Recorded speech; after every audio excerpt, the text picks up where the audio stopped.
you're still the same loser from high school, I see," Amanda said with a cruel laugh, her diamond bracelet catching the light as she clung to her wealthy boyfriend's arm. I just smiled and replied, "You're absolutely right, Amanda. Some people never change." What she didn't know was that by Monday morning, her boyfriend would be unemployed, and the man signing his termination papers would be me. Welcome to Hidden Hearth, where every story reminds us that life has a way of evening the score. Stay with me until the end, and let me know in the comments which city you're watching from. I love seeing how far these stories reach across the country. My name is Michael Stevens, and at 29 years old, I've learned that success isn't about where you come from, it's about where you're determined to go. But this story begins 15 years ago, in the small town of Millfield, Pennsylvania, where everyone knew everyone else's business, and your family's reputation followed you like a shadow. I grew up on the wrong side of Millfield's carefully drawn social lines. My father, Tom Stevens, worked double shifts at the local automotive plant, his hands permanently stained with motor oil and honest labor. My mother, Carol, stretched every dollar at her job as a school cafeteria worker, making sure I had clean clothes and a full stomach, even when it meant she went without. Our house was a small ranch-style home with aluminum siding that had seen better days, located in what the locals politely called the working-class section of town. But it was filled with love, determination, and the unwavering belief that education was the only ladder out of our circumstances. Amanda Taylor lived on the opposite side of that invisible line that divided Millfield. Her father, Richard Taylor, owned Taylor Insurance Agency, the most successful business in town outside of the small manufacturing plant.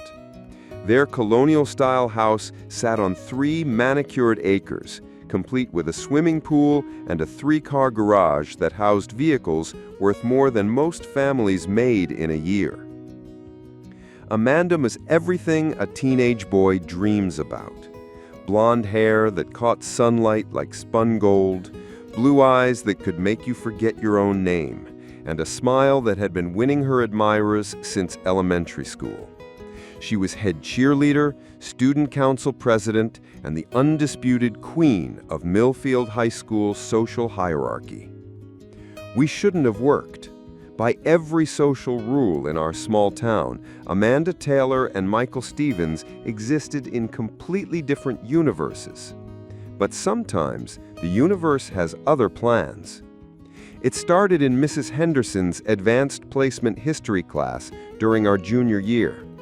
We were assigned as partners for a project on the Industrial Revolution, and for the first time, Amanda saw past the second-hand clothes and scuffed shoes to discover something that surprised her. I was smart. Not just book smart, but genuinely intelligent in a way that challenged her assumptions about people from my side of town. "You actually think about things," she said one afternoon as we worked in the public library, her voice carrying a note of wonder. "Most guys our age just grunt and nod." For 6 months, we were inseparable. I would pick her up in my father's dented pickup truck, and she would slide across the bench seat to sit close to me, not caring that her friends might see her with the poor kid. We studied together, went to movies at the single-screen theater downtown, and spent hours talking about everything, from books to dreams to the future we might build together. I fell hard for Amanda Taylor, not just for her beauty, but for the moments when she let her guard down and showed me the girl behind the perfect facade. She talked about feeling trapped by expectations, about wanting to matter for more than just her looks and her father's money. In those quiet moments, I believed we understood each other. But high school hierarchies are ruthless things, and by senior year, the pressure from her social circle was mounting. Her friends made subtle comments about dating potential and realistic expectations. Her parents, while never openly hostile, made it clear that they expected their daughter to choose someone who could provide the lifestyle they'd given her. The beginning of the end came at the annual spring formal. I'd saved for months to rent a decent tuxedo and buy Amanda a corsage that wouldn't embarrass her. But as we danced to slow songs in the decorated gymnasium, I could see her friends whispering, could feel the weight of their judgment settling between us like a wall. "They're talking about us again," I said softly. Her grip on my shoulders tightened, but she didn't deny it. "They just don't understand," she replied, but her voice lacked conviction. 2 weeks later, she asked me to meet her at Riverside Park, the small green space beside the creek that ran through town. I thought she wanted to talk about prom, maybe discuss the future we'd tentatively begun planning. Instead, I got a conversation that would change the trajectory of my life. "Michael," she began, her blue eyes not quite meeting mine, "I've been thinking about us, about the future." I felt my stomach drop, but I forced myself to remain calm. "What about it?" "We're from different worlds," she said, the words coming out in a rehearsed rush. "You're smart, you're kind, but realistically, where is this going? You'll probably end up at the community college, maybe transfer somewhere later. I'm going to Penn State, and after that," she shrugged helplessly. "Actually," I said quietly, "I got accepted to Carnegie Mellon, full academic scholarship. I was going to tell you tonight." For a moment, Amanda's carefully constructed argument faltered. Pride flickered across her features before being replaced by something harder, more determined. "That's wonderful, Michael, really, but even then, you're going to study, what, engineering? Business? You'll be middle class at best. I need someone who can give me more than that, someone who understands the world I come from." The words hit like physical blows, but I kept my voice steady. "You're right about one thing, Amanda. We are from different worlds. In mine, people are judged by their character and their effort. I hope yours works out better for you than I think it will." I walked away from Riverside Park that evening with my pride intact, but my heart hardened. Amanda Taylor had just given me the greatest gift imaginable, motivation that would burn like a furnace for the next decade. That conversation at Riverside Park became the defining moment of my life, though not in the way Amanda probably expected. Instead of crushing my spirit, her rejection ignited something fierce and uncompromising within me. If she wanted success, real success, then I would show her exactly what that looked like. Carnegie Mellon University became my proving ground. While other students were discovering college social life and exploring their newfound freedom, I was in the library at dawn and the computer lab until midnight. I studied civil engineering with a focus on urban development, but I also devoured business courses, economics, and anything else that might give me an edge in the real world. My professors noticed my intensity. Dr. Rebecca Martinez, who taught advanced project management, pulled me aside after a particularly challenging semester. "Michael," she said, "I've been teaching for 20 years, and I've rarely seen a student with your level of focus. But I hope you're not running away from something. Success built on anger rarely lasts." She was both right and wrong. My drive was rooted in anger, but it was the productive kind, the type that refuses to accept limitations and demands excellence as the only acceptable outcome. I graduated summa cum laude with a dual degree in civil engineering and business administration.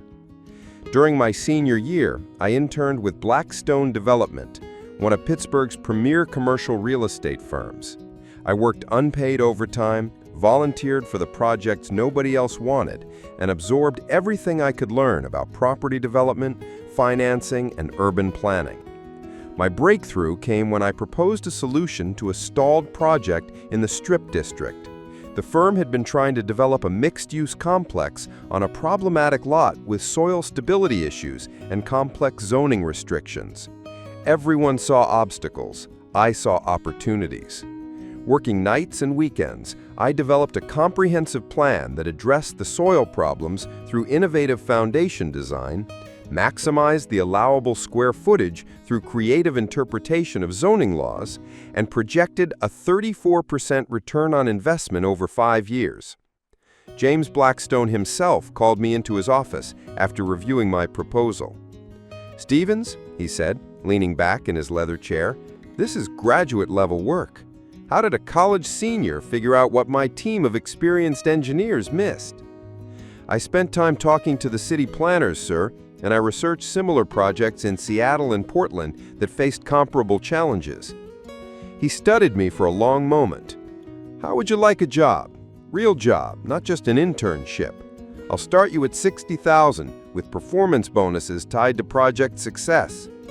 It was more money than my father made after 20 years at the plant, but I had bigger plans.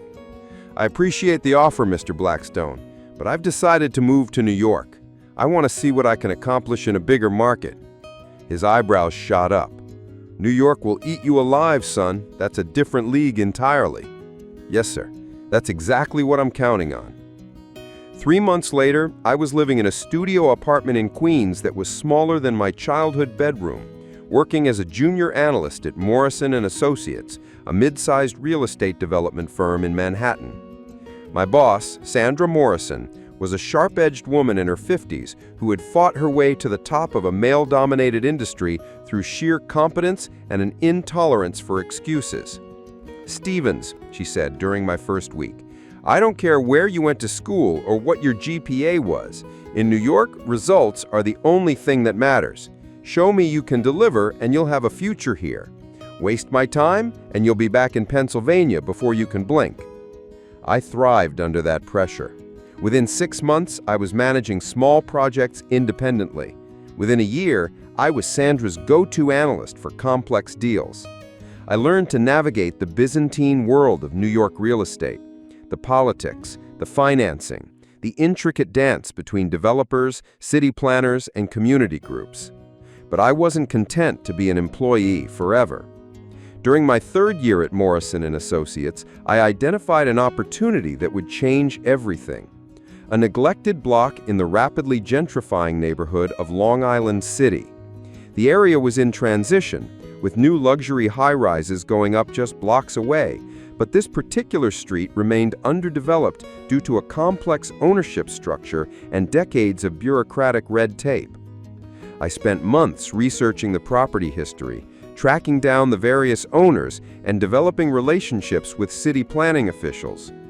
The breakthrough came when I discovered that 2 of the key lots were owned by an elderly woman named Mrs. Chen, who had been fighting the city over property tax assessments for nearly 10 years.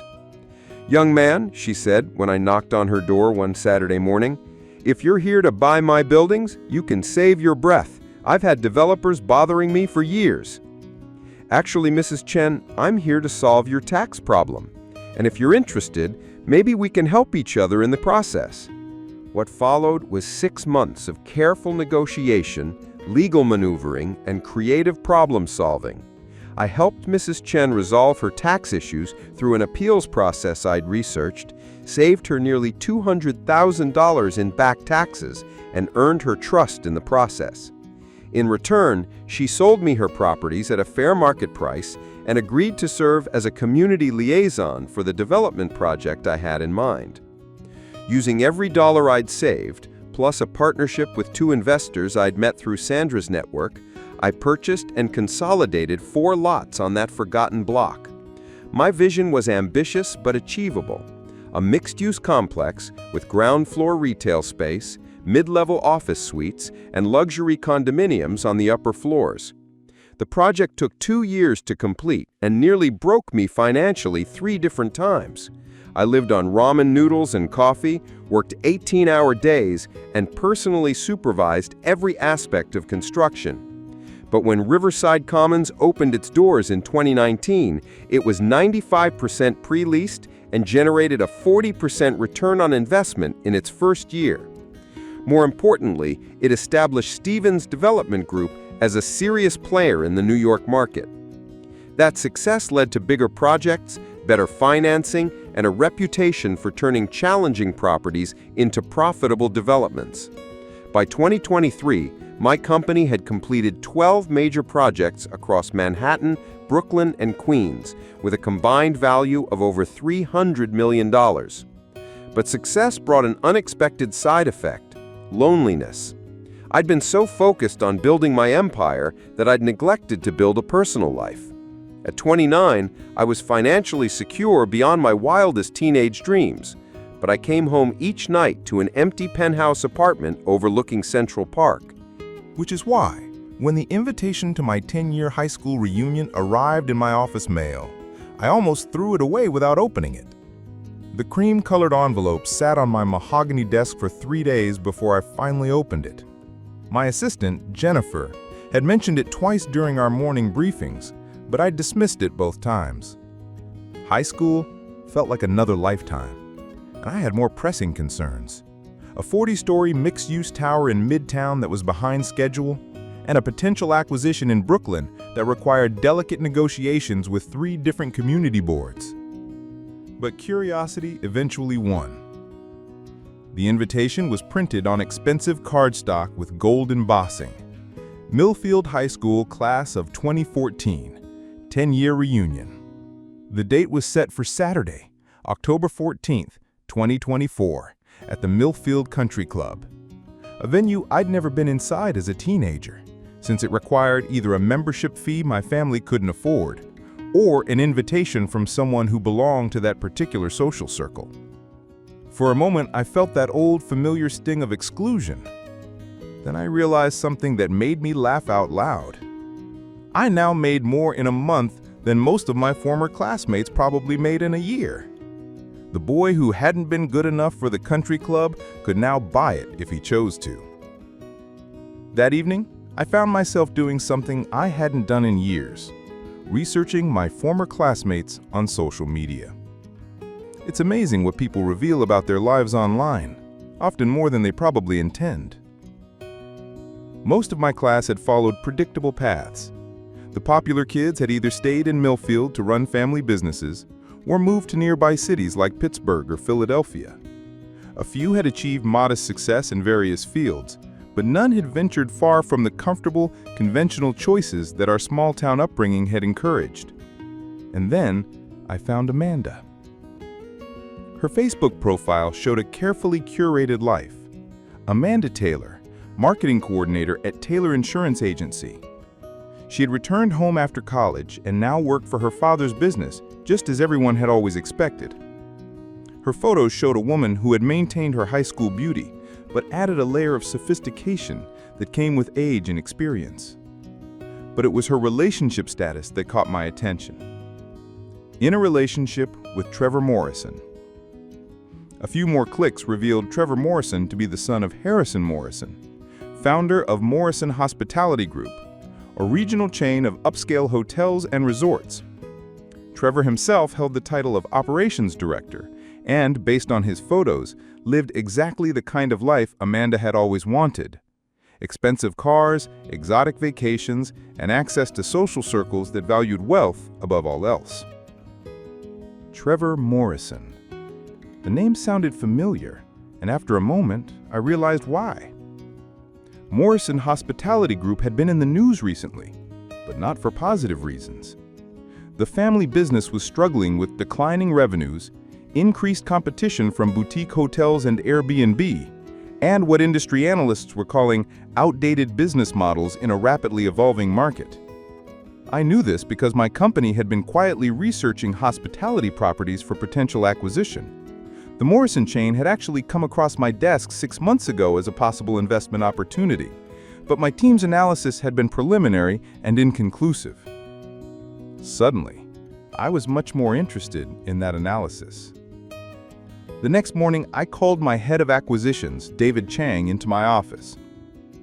"David, remember that hospitality chain we looked at earlier this year, Morrison Group?" He nodded. "The family business with properties throughout Pennsylvania and Ohio. Decent locations, but they're hemorrhaging money." "Why?" "I want a complete financial analysis. Revenue trends, debt structure, market positioning, everything. And I want it done quietly. David raised an eyebrow. Are we seriously considering a move into hospitality? That's pretty far outside our core expertise. Maybe. Or maybe I'm just curious about their business model. Either way, I want the numbers. What David's team discovered over the next week was even worse than I had suspected. Morrison Hospitality Group was in serious financial trouble. Their revenue had declined 30% over the past 3 years. Their debt-to-equity ratio was dangerously high, and they were leveraged against nearly every property they owned. The company was essentially one bad quarter away from insolvency. The old man, Harrison Morrison, is apparently in denial about how bad things are, David reported during our briefing. He keeps thinking they can turn it around with minor adjustments. But their son, Trevor, who runs operations, has been pushing for a sale. Word is there's a lot of family tension about the company's future. What would a fair acquisition price look like? David consulted his notes. Considering their debt load and declining revenues, maybe 15 to 20 million for the whole chain. That's probably 8 to 10 million below what the family thinks it's worth, but it's realistic given the market conditions. $20 million. I could write that check without significantly impacting my company's cash flow. And I would own Trevor Morrison's inheritance, his future, his entire reason for existing in Amanda's social circle. The irony was delicious. That evening, I made my decision. I called the reunion committee and confirmed my attendance. Then I called my tailor to order a new suit for the occasion. Something understated, but unmistakably expensive. Amanda wanted to see real success. She was about to get a front row seat. Saturday, October 14th, 2024. The Millfield Country Club looked exactly as I had imagined it 15 years ago. Red brick colonial architecture, perfectly manicured lawns, and an air of exclusive prosperity that seemed to whisper that some people belonged here and others decidedly did not. I arrived at 7:30 p.m. in my Aston Martin DB11, a car that cost more than most people's houses in Millfield. The valet, a young man probably working his way through college, just as I once had, took my keys with the kind of reverence usually reserved for religious artifacts. "Beautiful car, sir," he said. "Thank you. Take good care of her." As I walked toward the entrance, I caught my reflection in the glass doors and barely recognized the person looking back. The teenager who had been deemed not good enough had been replaced by a man in a perfectly tailored Italian suit, Swiss watch, and the kind of quiet confidence that comes from knowing you can afford anything you want. The reunion was being held in the club's main ballroom, a space I'd only seen in local newspaper photos when it hosted charity galas and wedding receptions. Now I was walking through it as if I belonged there, because I did. Success had earned me that membership. The room was decorated with banners and photos from our high school years, and a DJ was playing music from the mid-2010s that transported everyone back to their teenage selves. Former classmates mingled around cocktail tables, many accompanied by spouses who looked curious about this trip into their partner's past. I recognized most faces, though time had changed everyone in subtle ways. The popular kids had generally maintained their looks, while some of the quieter students had blossomed into attractive adults. But what struck me most was how small everyone seemed. These people who had once loomed so large in my teenage world now appeared ordinary. "Michael Stevens? Holy shit, is that really you?" I turned to find Jake Martinez, who'd been my lab partner in chemistry class. Jake had been one of the few people who'd been friendly to me regardless of social status, and I was genuinely glad to see him. "Jake, how you doing, man?" I'm good. Married, 2 kids, working for my dad's plumbing business. But look at you. Dude, you look like you stepped out of a magazine. What are you doing now?" "Real estate development, New York." "New York? Damn. I always knew you'd get out of this place, but New York? That's serious." We chatted for a few minutes about his family and business, and Jake introduced me to Maria. They were genuinely happy people, content with their lives and proud of what they'd built together. It reminded me that success wasn't always measured in dollars, and some of my classmates had found something I was still searching for. But my attention was diverted when I heard a familiar laugh from across the room. Amanda had just entered with Trevor, and she commanded attention exactly as she had 15 years ago. She wore a black cocktail dress that was elegant without being flashy. Her blonde hair was styled in a sophisticated updo, and she moved through the room with the grace of someone who had never doubted her place in it. Trevor Morrison was exactly what I had expected.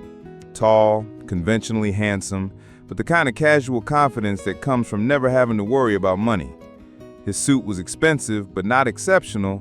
His watch was nice, but not remarkable. He looked like what he was, a man born into privilege who had never had to fight for anything. I watched them work the room, Amanda introducing Trevor to her former classmates, both of them playing their roles perfectly. The successful local girl who'd found her prince, and the wealthy outsider who'd won the prize everyone had wanted. At 9:15, they reached my corner of the room. "Michael Stevens, holy shit, is that really you?" she said with a voice that carried just the right note of surprised pleasure. "It's been, what, 10 years? 11, actually, since graduation." "Right. God, where does the time go?" She turned to her companion. "Trevor, this is Michael. We went to high school together." Trevor extended his hand with a practiced smile. "Trevor Morrison, nice to meet you, Michael." His handshake was firm but not competitive, his manner friendly but not particularly interested. I was to him just another face from Amanda's past, harmless and forgettable. "Pleasure meeting you, Trevor. Congratulations on the engagement." Amanda's left hand fluttered to display a diamond ring that was impressive by Millfield standards. "Oh, we're not engaged yet, but..." She smiled at Trevor with what appeared to be genuine affection. "We're getting there." "So, what brings you back to our little town?" Trevor asked. "Amanda mentioned you moved away after high school." "I live in New York now. Thought it would be interesting to see how everyone turned out." "New York?" Amanda's eyebrows rose. "That's exciting. What do you do there?" Here was the moment I had been anticipating for weeks.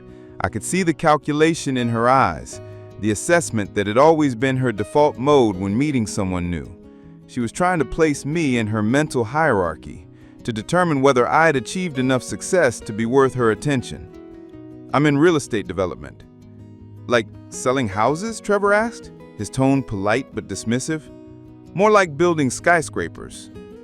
Amanda laughed, the sound sharp and familiar. Still the same Michael, always exaggerating. "What do you really do? Property management?"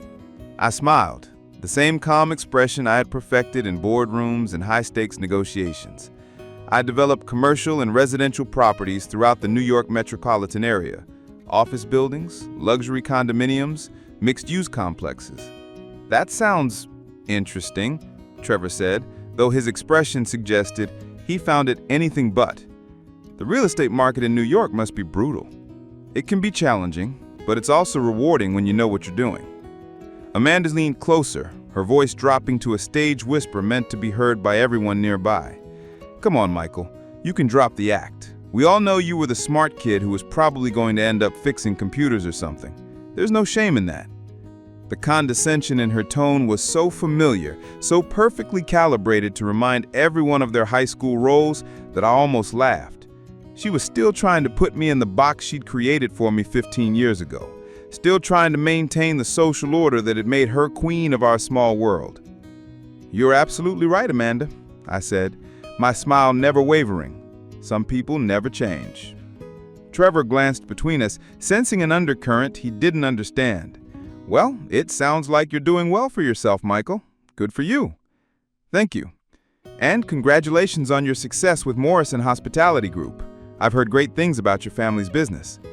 For the first time, Trevor's expression brightened with genuine interest. "You know about Morrison Group?" "I try to keep track of successful hospitality companies. It's not my field, but I find the industry fascinating.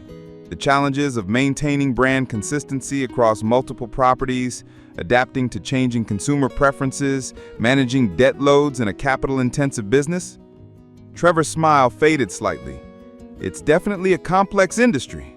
Lots of moving parts." Amanda was watching this exchange with growing confusion. The Michael Stevens she remembered wouldn't have known anything about business strategy or hospitality management. This conversation was veering away from her script. "Well, it sounds like everyone is doing wonderfully, Michael. It's been so good catching up, but we should probably mingle a bit more. You know how these things are." Of course. Enjoy the rest of your evening. As they walked away, I heard Amanda whisper something to Trevor that made him glance back at me with what might have been curiosity or concern, but I was done with games for the night. I had accomplished what I came here to do. I'd seen Amanda again, confirmed that she was exactly who I remembered her to be, and planted a small seed of doubt in Trevor's mind about the stability of his world. The next phase of my plan would begin Monday morning. Monday, October 16th, 2024. I was in my office by 6:30 a.m., my usual routine unchanged, despite the weekend's emotional turbulence. The sunrise painted Manhattan's skyline in shades of gold and amber, and the city hummed with the energy of 8 million people beginning another day of dreams, schemes, and ambitions. My office occupied the corner of the 47th floor of a building I'd developed 3 years earlier.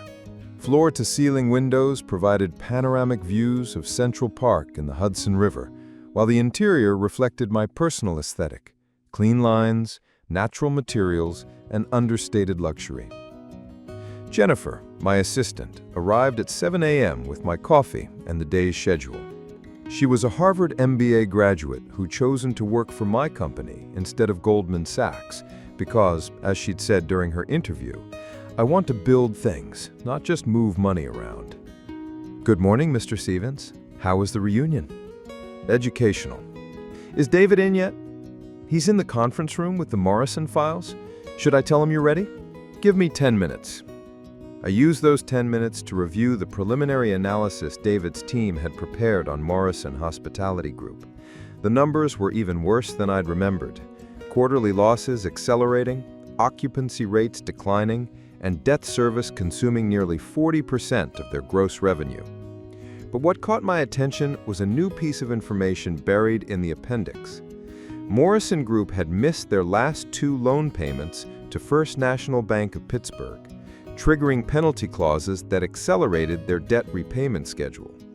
They now owed $12 million by December 31st, or the bank could initiate foreclosure on their 5 most valuable properties. Trevor Morrison's family had exactly 75 days to find a buyer, or they would lose everything.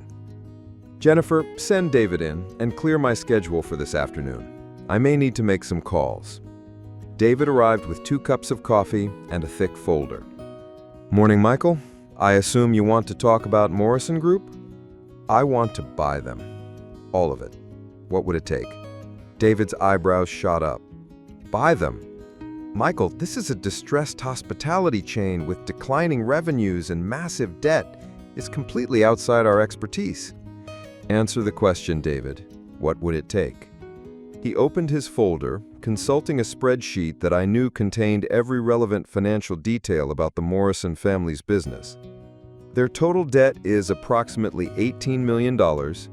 Fair market value of their assets, given current conditions, is maybe $22 million. So, $22 million would buy the company outright, but we'd also be assuming their debts. What if we approached the bank directly, offered to pay off their debt in exchange for the properties? David was quiet for a moment, his financial mind working through the implications. The bank would probably accept $12 million to clear the debt. That would give us the 5 properties they've used as collateral, which represent about 60% of Morrison Group's total asset value. And the family would lose their business. They'd lose most of it. They might be able to retain 1 or 2 of the smaller properties, but Morrison Hospitality Group as a regional chain would cease to exist. I leaned back in my chair, watching the traffic crawl through Central Park, 47 floors below. Somewhere in Pennsylvania, Trevor Morrison was probably having breakfast, unaware that his inheritance was hanging by a thread, and that the thread was controlled by someone who had every reason to cut it. Set up a meeting with First National Bank of Pittsburgh. Tell them we're interested in discussing the Morrison account. Don't mention my name specifically. Just say Stevens Development Group is exploring opportunities in the hospitality sector. Michael, I have to ask, is this business or is this personal? I turned away from the window to meet his gaze. David was one of the few people I trusted completely, and he'd earned the right to ask difficult questions. Can it be both? 3 hours later, I was on the phone with Robert Hartley, Senior Vice President of Commercial Lending at First National Bank of Pittsburgh. Hartley had the weary voice of a man who'd spent decades dealing with borrowers who made promises they couldn't keep. Mr. Stevens, I appreciate your interest in the Morrison account, but I have to ask, why is a New York developer interested in a small hospitality chain in Pennsylvania? We're exploring diversification opportunities, Mr. Hartley. The Morrison properties are well located and could be repositioned for different uses if the current business model isn't viable. I see. Well, I can tell you that the situation is challenging. The Morrison family has been with this bank for 30 years, but their current financial position is unsustainable. What would it take to resolve the situation? A pause. The outstanding debt is $12.3 million. If someone were to pay that amount, they would assume ownership of the 5 properties we're holding as collateral. The Morrison family would retain their other assets, but they'd essentially be out of the hospitality business. And your timeline? We'd prefer to resolve this before year-end. Foreclosure is expensive and time-consuming for everyone involved. Mr. Hartley, I'd like to propose a meeting. My team and I could be in Pittsburgh Thursday morning to discuss terms. Another pause, longer this time. Mr. Stevens, may I ask, do you know the Morrison family personally? The question surprised me. Why do you ask? Because this is a family business that goes back 2 generations. Harrison Morrison built that company from nothing, and it's been his life's work. His son Trevor has been trying to modernize things, but, well, sometimes traditional businesses struggle to adapt. For a moment, I almost wavered. There was genuine compassion in Hartley's voice, and I found myself thinking about family businesses, about fathers and sons, about legacies built over decades of hard work. Then I remembered Amanda's laugh at the reunion, her dismissive tone, her absolute certainty that I would never be successful enough for her. Mr. Hartley, I understand exactly what this means to them, and I'm prepared to offer a solution that serves everyone's interests. That afternoon, I called a meeting with my senior staff to discuss the Morrison acquisition. My team gathered in the glass-walled conference room adjacent to my office. David Chang, head of acquisitions, Sarah Martinez, our chief financial officer, and James Liu, who managed our construction and development operations. I want honest opinions, I began. Is this a good business decision, or am I letting personal feelings cloud my judgment? Sarah was the first to speak. From a purely financial standpoint, it's not terrible. We'd be getting 5 properties for about $12 million, which is roughly 50 cents on the dollar. But hospitality management isn't our core competency. James nodded. The properties could be converted to other uses, offices, mixed-use developments, even residential. The locations aren't bad. David leaned forward. Michael, you haven't told us why you're really interested in this deal. Without knowing the full context, it's hard to give you good advice. I looked around the table at these 3 people who helped me build my company, from a one-man operation to a $300 million enterprise. They deserved honesty. I want to buy my ex-girlfriend from high school's boyfriend's family business. She dumped me because she didn't think I'd ever be successful enough for her. Last weekend, she made it clear that she still sees me as the same loser I was 15 years ago. The room was quiet for a moment. Then Sarah started laughing. You want to buy your ex-girlfriend's boyfriend's family business out of spite? Not spite, justice. James grinned. That's the most expensive I told you so in corporate history. But is it good business? I asked. David consulted his notes.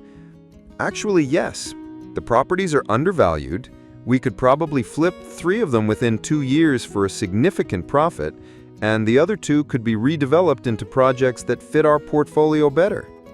Even if we're doing this for personal reasons, the financials work.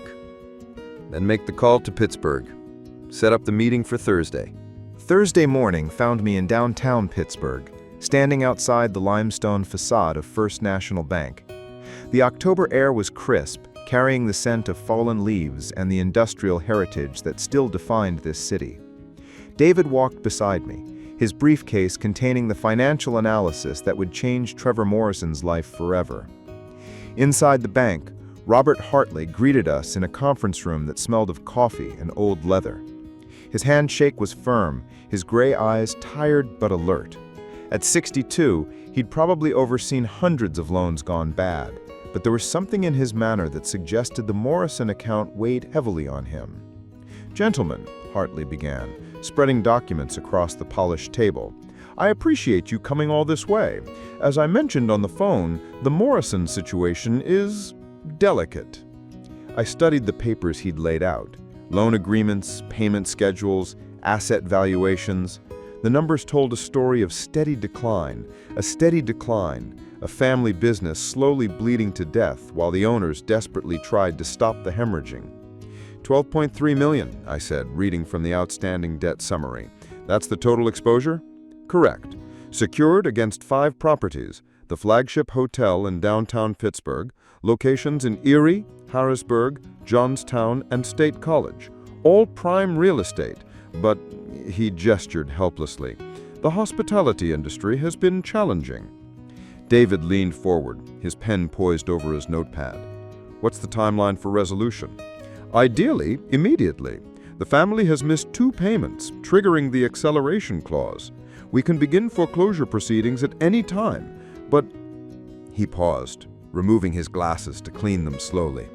Harrison Morrison built this company from nothing, started with a single motor lodge in 1987.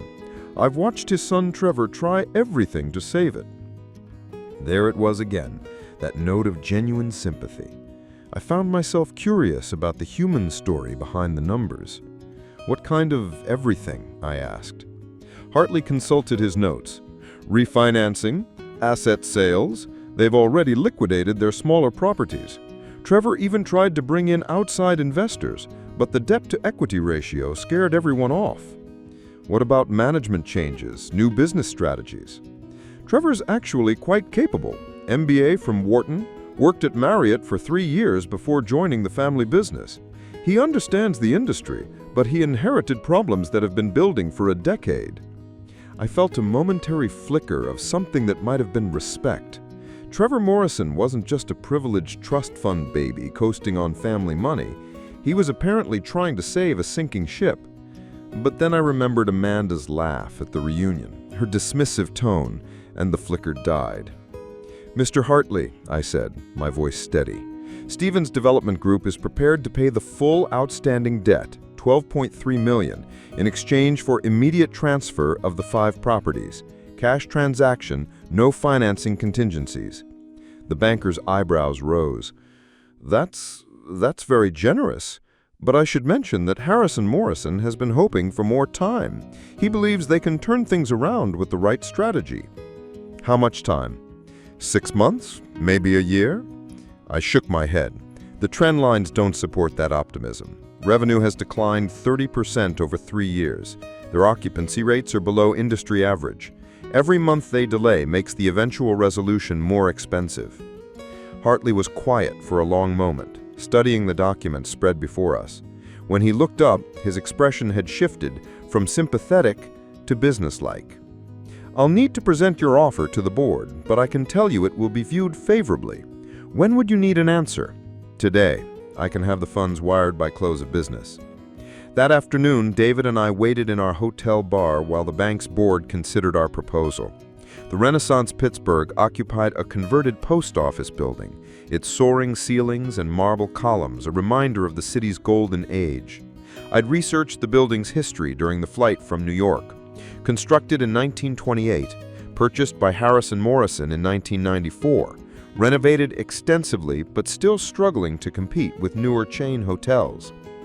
The lobby retained its original grandeur, marble floors, crystal chandeliers, ornate plasterwork that spoke of craftsmanship from another era. but I noticed signs of deferred maintenance. Scuffed marble, a chandelier with several burnt-out bulbs, carpet that had seen better days. Harrison Morrison waited in the hotel bar, an intimate space with dark wood paneling and leather banquettes. At 71, he was still an imposing figure, tall, silver-haired, with the bearing of a man accustomed to command. But there was something deflated about him, a weariness that went beyond physical fatigue. Mr. Stevens, he stood to shake my hand, his grip firm but not competitive. Thank you for agreeing to meet. We settled into a corner booth while a bartender brought drinks. Scotch for me, bourbon for Harrison. The bar was nearly empty, just a few business travelers and a couple celebrating something in quiet voices. You're younger than I expected, Harrison said, studying me with keen blue eyes. The real estate business has gotten younger, or maybe I'm just getting older. He chuckled, a sound tinged with melancholy. Both, probably. I've been in hospitality for 37 years. Started with a 40-room motor lodge outside Harrisburg. My wife said I was crazy to mortgage everything we owned. She probably was. Most businesses fail. She was. But sometimes crazy works. He took a sip of bourbon, his gaze distant. Built this chain room by room, property by property. Trevor thinks I'm a dinosaur, that I don't understand modern hospitality management. What do you think? Harrison was quiet for a moment, watching ice melt in his glass. I think the world changed while I wasn't paying attention. Boutique hotels, Airbnb, online reviews.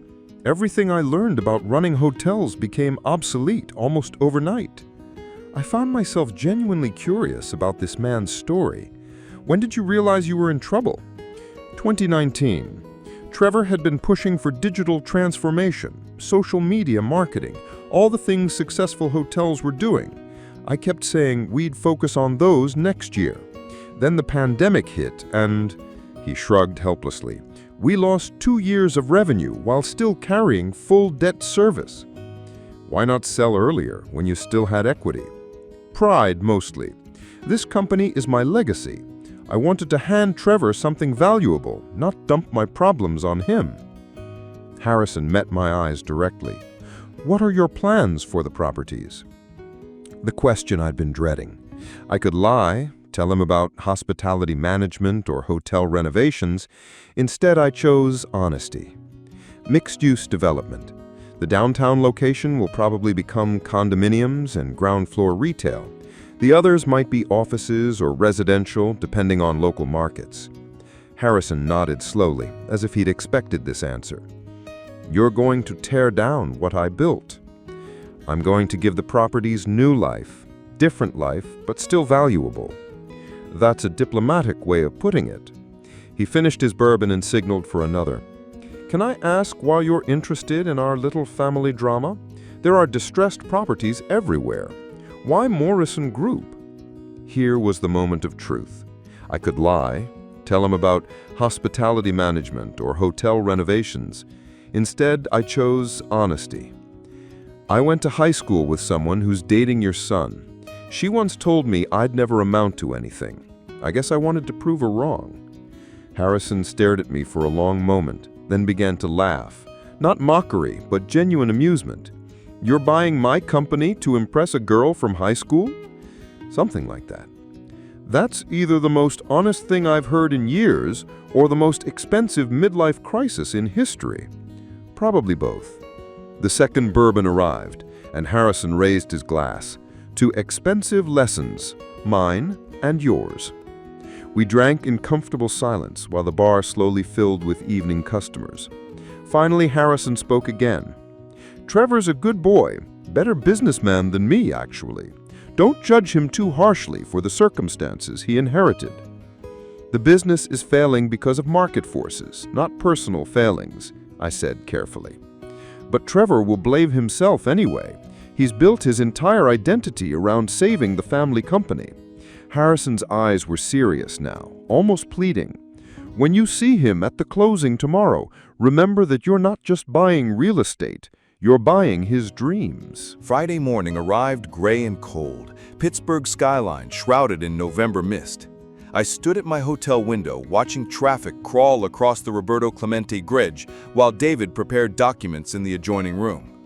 Today would mark the end of Morrison Hospitality Group and the beginning of something new. The closing was scheduled for 10 a.m. at First National Bank.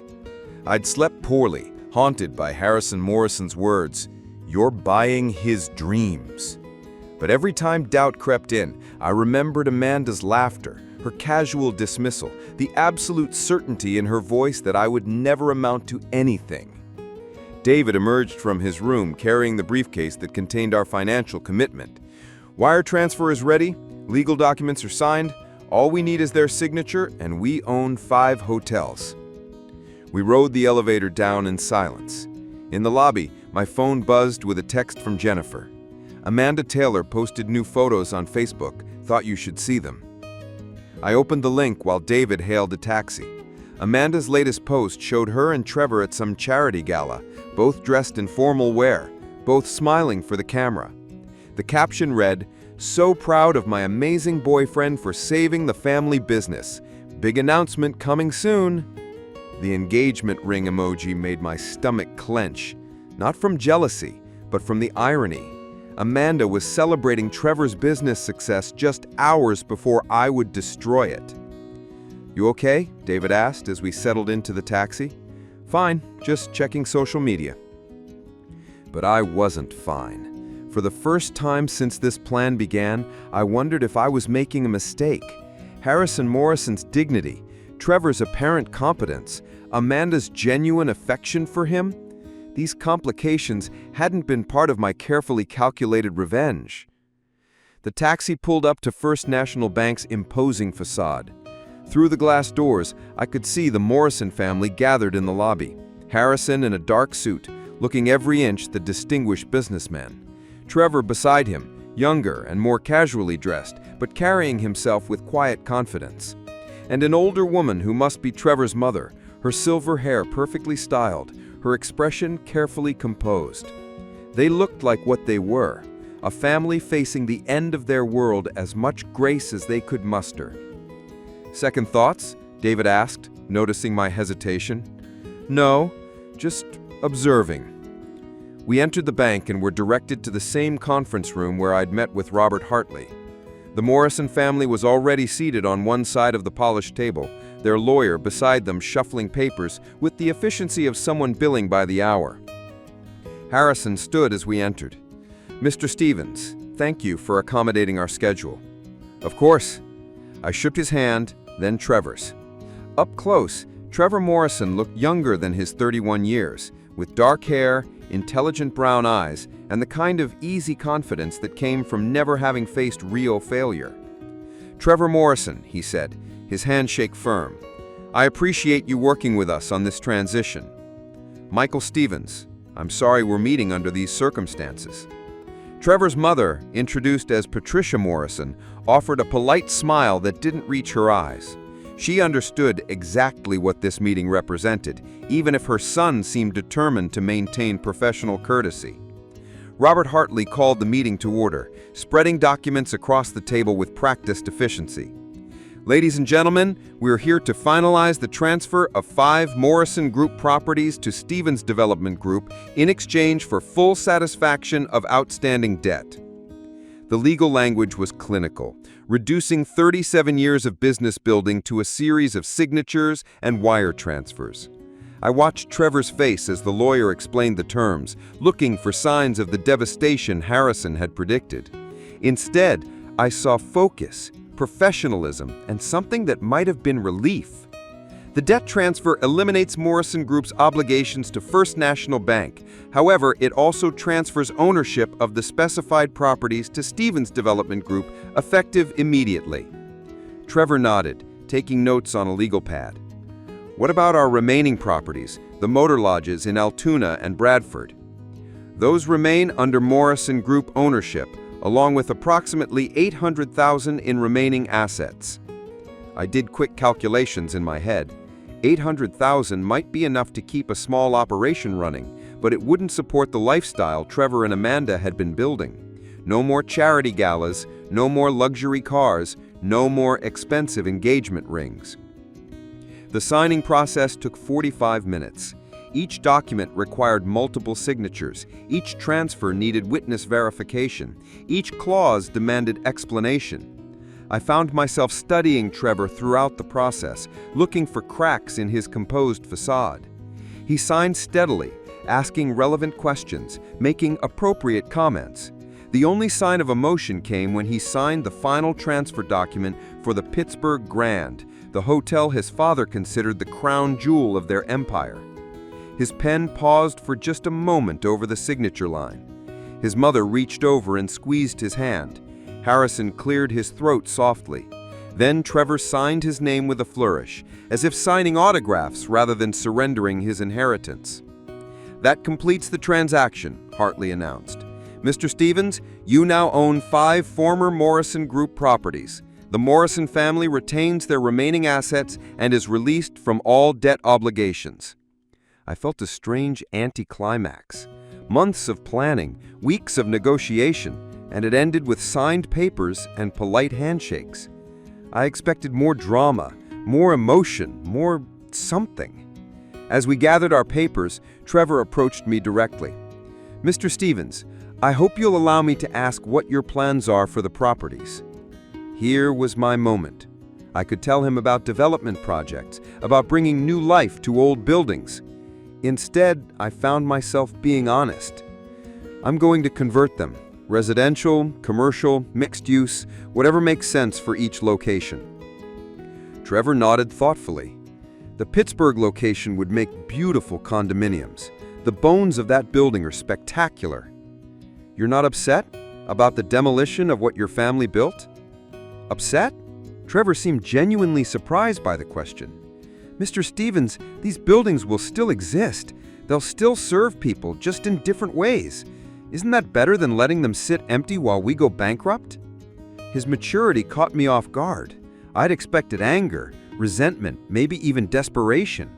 Instead, Trevor Morrison was treating the destruction of his family business as a logical business decision. "Besides," he continued, "this gives us a chance to start over, build something sustainable instead of trying to prop up something that wasn't working." Patricia Morrison joined us, her smile warmer now. "Trevor's been saying for months that we needed to make a change. Maybe this forced our hand, but it might be exactly what we needed." I looked between them, searching for hidden bitterness or suppressed rage. Instead, I saw a family adapting to circumstances beyond their control with remarkable grace. Harrison Morrison approached, carrying a small wrapped package. "Mr. Stevens, I wanted to give you something." I unwrapped it to find a brass nameplate. Harrison Morrison, founder and president, Morrison Hospitality Group. "I made that when I bought my first property. Seemed appropriate that you should have it. You're carrying on the tradition of hospitality, just in a different form." The gesture was so unexpected, so generous in the face of defeat, that I found myself momentarily speechless. "Thank you," I managed. "I'll treasure it." We shook hands one final time. As the Morrison family prepared to leave, Trevor turned back to me. "Mr. Stevens, I'm not sure this is appropriate, but I'm getting married soon. Small ceremony, just family and close friends. If you're still in Pittsburgh, you'd be welcome to attend." The invitation hit me like a physical blow. Trevor Morrison, the man whose inheritance I'd just purchased, whose business I'd just destroyed, was inviting me to his wedding. To Amanda. "That's very kind," I said, my voice steady despite the chaos in my head. "But I'll probably be back in New York by then." "Of course. Well, if your plans change." After they left, I stood alone in the conference room while David handled final paperwork with the bank. Through the window, I could see the Morrison family walking down Fifth Avenue, their conversation animated despite everything that had just happened. They looked like people making plans, not people mourning losses. My phone buzzed with a text from an unknown number. "Heard about your business deal. Impressive work. Amanda. Somehow she had already learned about the acquisition." A second text followed. "Trevor says you're converting the hotels. Smart investment strategy."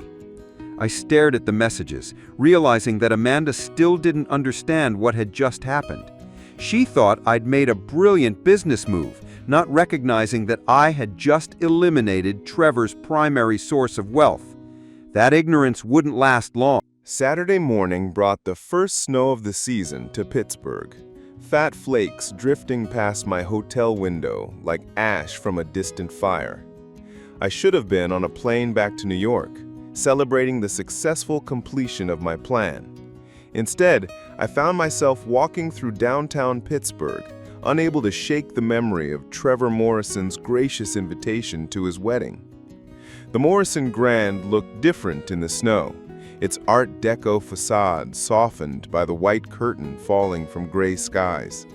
I stood across the street, watching weekend guests enter and exit, knowing that in 6 months this building would be gutted and transformed into luxury condominiums. My phone rang. David's name appeared on the screen. "Michael, where are you? We were supposed to meet for breakfast 20 minutes ago." "Walking. Needed some air." "Are you having second thoughts about this deal? Because if you are, we need to discuss unwinding it before—" "No second thoughts. Just processing." "Processing what? You got exactly what you wanted. Amanda's boyfriend is no longer wealthy. Mission accomplished." But that was the problem. Standing outside the hotel I now owned, watching snow accumulate on sidewalks where Trevor Morrison had probably walked thousands of times, I realized my plan had a fundamental flaw. I'd assumed that destroying Trevor's inheritance would automatically destroy his relationship with Amanda. But what if it didn't? What if Amanda actually loved him for more than his money?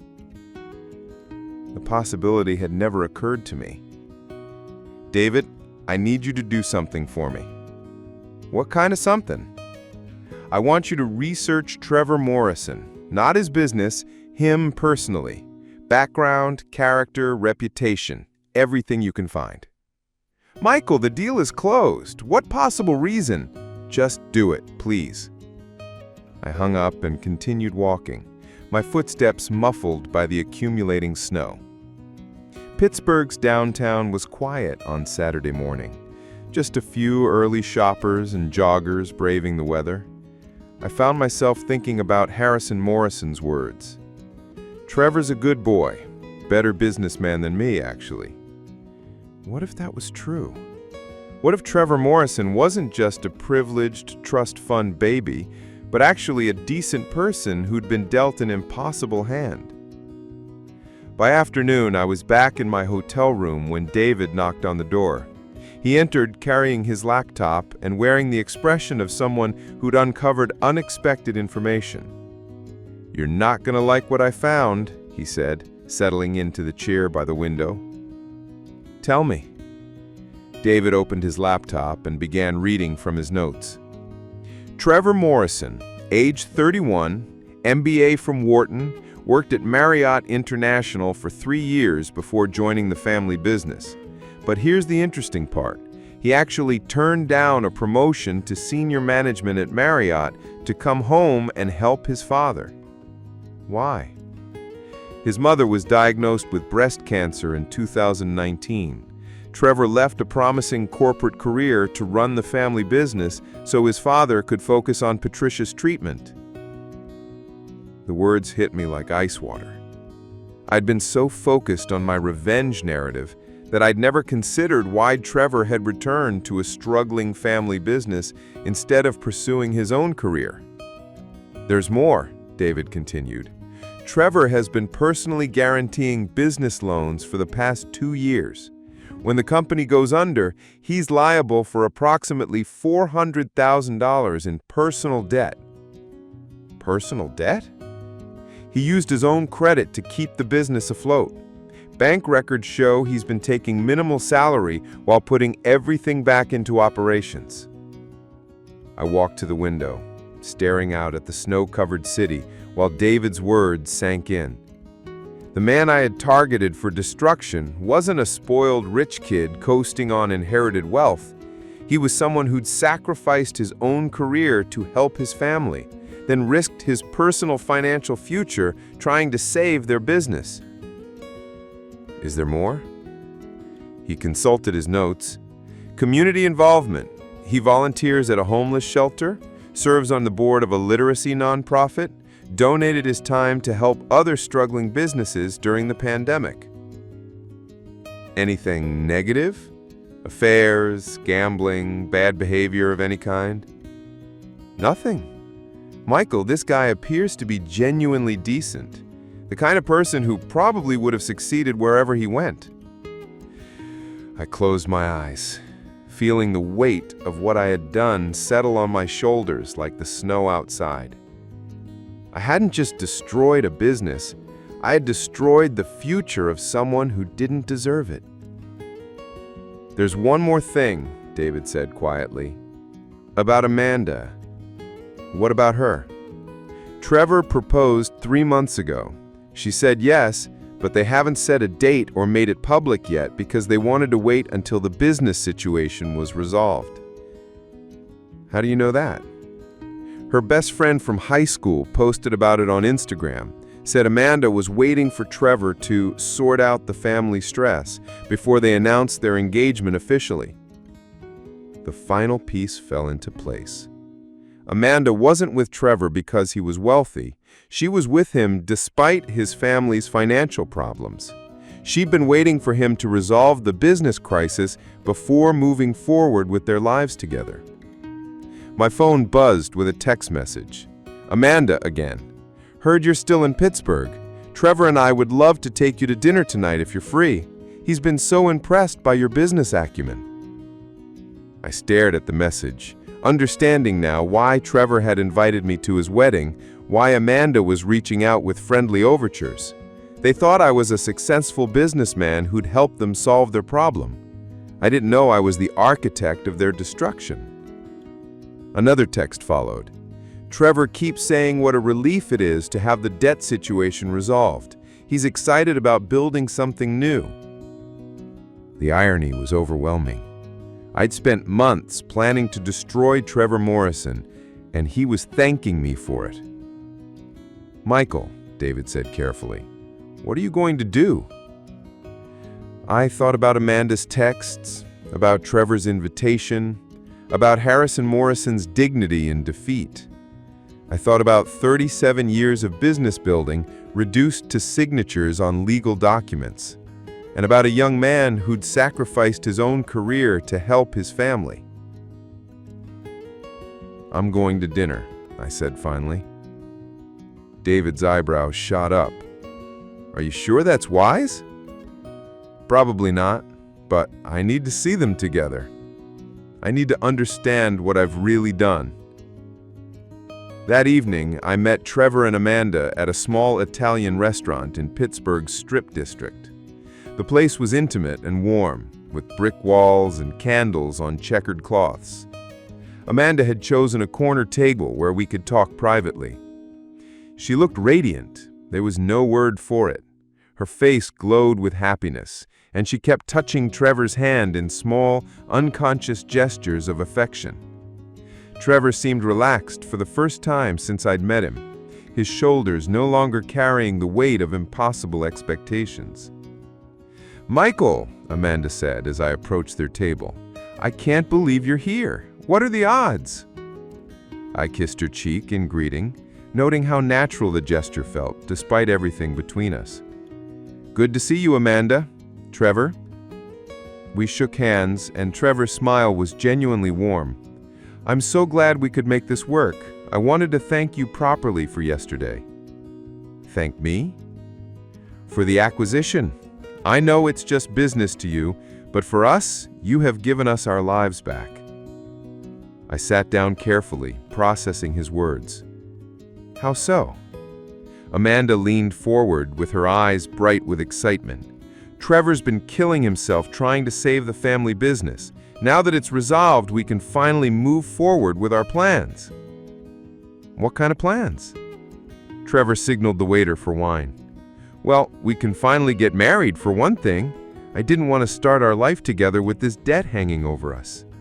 Amanda's hand found his across the table. Trevor's been accepted to a management training program with Hilton. We're moving to Denver next month. You're leaving Pittsburgh? New start. I love this city, but there are too many memories here. Too much family history. Denver will be ours. The waiter arrived with a bottle of Chianti, and Trevor raised his glass. To new beginnings and unexpected allies. We clinked glasses, and I felt like a fraud participating in their celebration. These people were toasting the man who destroyed their old life while they thanked him for giving them a new one. Michael, Amanda said, I have to ask, why hotels? Why our little family business? Here was my moment. I could tell them the truth, confess everything, clear my conscience. Instead, I found myself deflecting. Real estate opportunities. Your properties are well located for development. Trevor nodded enthusiastically. That's exactly what I told Dad. The downtown location especially. It's perfect for residential conversion. You're not upset about that? Seeing the family business torn down? Trevor exchanged a glance with Amanda. Can I tell you something, Michael? I've been dreading taking over that business. The hotel industry is brutal right now, and we were fighting trends we couldn't change. Your acquisition freed me from an obligation I wasn't sure I could fulfill. Amanda squeezed his hand. Trevor's wanted to work for a major chain for years. This gives him that chance. As dinner progressed, I learned more about their plans than I'd ever wanted to know. Trevor's new position with Hilton would start him at $75,000 a year, less than half what he'd been making as operations director of Morrison Group, but with growth potential and no family pressure. Amanda planned to finish her marketing degree online while they got settled in Colorado. They talked about hiking, about small apartments, about building something together from scratch. Their excitement was infectious and genuine, the enthusiasm of people who'd been given an unexpected second chance. The crazy thing, Trevor said over dessert, is that I think this will make us stronger. We're starting with nothing except each other. Amanda nodded. No family expectations, no inherited problems, just us figuring it out together. I excused myself to use the restroom, needing a moment to process what I was witnessing. In the bathroom mirror, I saw a man who'd spent months orchestrating a revenge that had backfired completely. Instead of destroying Amanda's happiness, I'd inadvertently given her exactly what she wanted. When I returned to the table, Amanda was showing Trevor something on her phone, apartment listings in Denver from the look of it. Michael, she said, looking up with a smile, thank you. For what? For reminding me what success really looks like. I mean, look at you. You've built this amazing company. You make these bold moves. You're living this incredible life in New York. But you're also kind enough to help strangers solve their problems. I felt nauseated. Amanda, I'm not sure No, really. I've been thinking about our conversation at the reunion, about success and expectations and all that. I realize now that I was wrong about a lot of things. Trevor looked between us curiously. What conversation? Amanda waved dismissively. High school stuff, ancient history. She turned back to me. But seeing you now successful and generous and confident, it makes me realize that real success isn't about where you come from or what advantages you start with. It's about character. The words hit me like a physical blow. Amanda was praising me for character while I sat at their table having orchestrated their financial destruction under false pretenses. Trevor has that character, she continued, her voice warm with affection. He's going to be amazing at Hilton, and we're going to build something wonderful together. I managed to maintain polite conversation for the rest of dinner, but inside I was drowning in the irony of the situation. My carefully planned revenge had become their liberation. My attempt to prove Amanda wrong about success had somehow convinced her I was right about character. As we prepared to leave, Trevor insisted on picking up the check. Please, he said when I protested. It's the least I can do. Besides, this might be the last expensive dinner I can afford for a while." He laughed as he said it, and Amanda joined in. They were genuinely happy about the prospect of having less money, as long as they had each other. Outside the restaurant, snow was falling harder, creating a soft curtain between streetlights. Amanda hugged me goodbye, and Trevor shook my hand warmly. "If you're ever in Denver, you have a place to stay." "And thank you again for everything," Amanda added. I watched them walk away through the snow, Trevor's arm around Amanda's shoulders, both of them laughing about something I couldn't hear. They looked like people in love, people excited about their future together. As I stood alone on the snowy sidewalk, I realized I'd never felt more successful or more miserable in my entire life. Thank you for joining us on this journey through Hidden Hearth, where every story reminds us that revenge rarely unfolds as we expect. If this tale of unexpected consequences and misguided justice resonated with you, please like this video and subscribe to Hidden Hearth for more stories that explore the complex landscape of human relationships and the price of our deepest desires. Let me know in the comments which city you're watching from. I love seeing how far these stories travel across the country. Until next time, remember that sometimes the greatest victory is realizing you never needed to fight at all.